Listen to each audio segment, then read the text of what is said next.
Kamusta na yung status ng annulment? Or separated na kayo? Ongoing.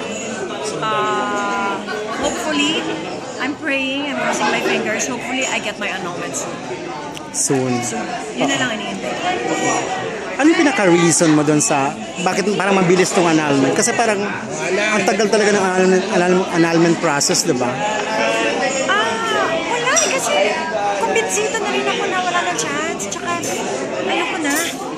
Tapos na. Wala nang pag-asa na magkabalikan pa. Yun na yun. Nakahinga ka na ngayon na wala nakaalis ka doon sa relasyon na yun? Oo. Parang somehow thankful pa ako na wow, mabait pa rin mo pala si Lord sa akin.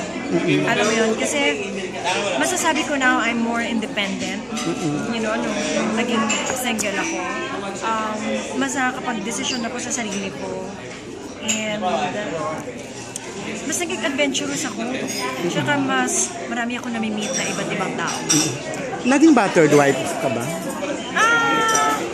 Siguro emotionally. Oo. Emotionally. Emotionally and verbally, not physically? Hindi naman physically. Pero kasi yung pambababae niya.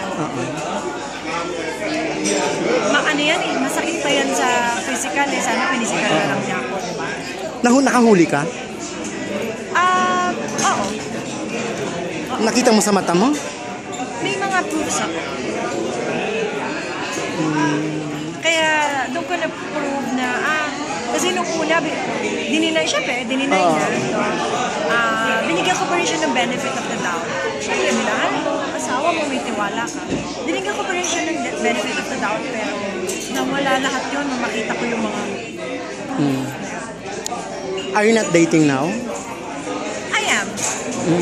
Showbiz din? Not from here. Foreigner. Foreigner. Kayo na? Hindi ko, ayaw ko kasi lagyan ng label na kami na. Kasi hindi pa ako annulled.